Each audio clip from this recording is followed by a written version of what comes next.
What cheerful? What did you used to really like doing when you were in your 20s? Oh, 20s. Talk about the dances you used to go to. Who did you go to dances with? Well, we used to run some locally. What was it we used to run the dance? At the tennis club? Did you used to run the dances at the tennis club? Yeah, we couldn't play, but there was dances on the corner of there, you know, when you come away from those shops. There was also a big tennis courts and things. And What about the Kurzel? Did you go dancing at the Kurzel in Southend? Not that, it did go a few times. It was a massive place, you know, and I didn't go a lot because I was a bit frightened of it. Because if it was bombed or anything, you know, you'd have a job to get out of it. Or... What about after the war? Oh, well... Because you were only 16 when the war ended, so... What about going to the Kurzel when you were in your 20s? Well, it wasn't my sort of place, really. No? And not my sort of dancing, you know. What sort of music was it? Well, sort of a bit old-fashioned here, I suppose. Because we hadn't done a lot while the war was on. You know, it was pre-war stuff in a way. And it was only the people that weren't at war that was about, especially the men. Where did you meet Grandpa? Where did you meet Grandpa? Do you know, I don't know. I belonged to Young Conservatives for a start, which he didn't.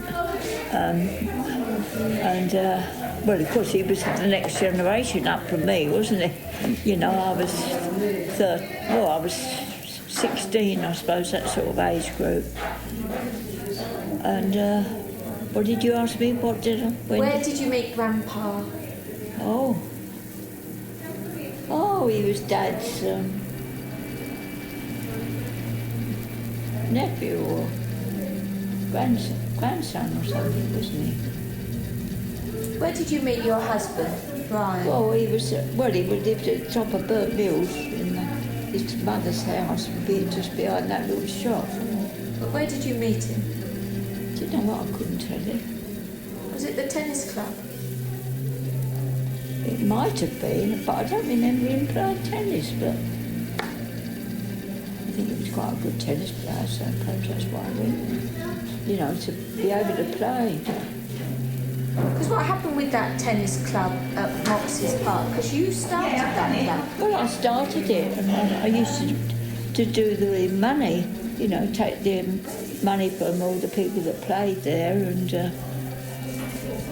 you know, made sure that it worked properly and it was, the nets were right and all that, you know. And the war was on, you see. I mean, lucky that tennis court survived. Yeah. Because if a bomber did it, they'd never had the money to put it all back again, you know. How old were you when you gave them the money for the club? Well, I must have been at work, because I wouldn't ask my dad for the money. It wouldn't be fair, would it? He wasn't holding in it anyway. So I don't know. I must have been my own savings.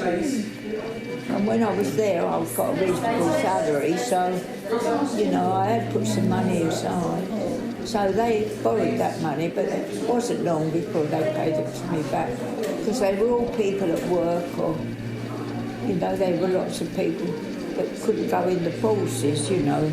There was something wrong with them, or they weren't the right age.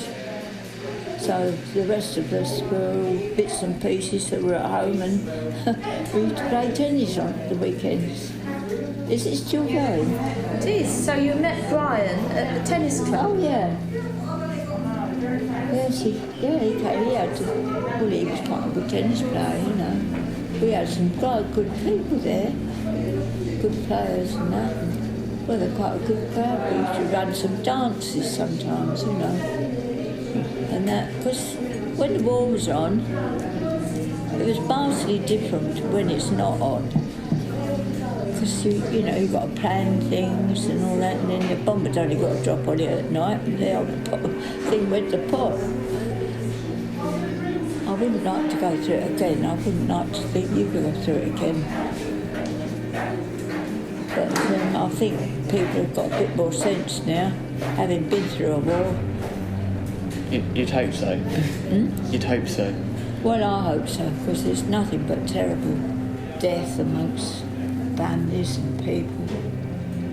And it's all for no good end, is it? You know, when the war's over, when the thing's over, nothing's better than it was before. In fact, it's 100% worse. I suppose all wars must have been like that, because there's the First World War, wasn't there? And thousands of people died there with, you know, they were just people with gun, you know, a rifle or something, and some other things they dropped that killed probably 20 people. And of course so many things were destroyed and spoiled. So they've got to repair all that, and all the hundreds of houses were smashed up, you know.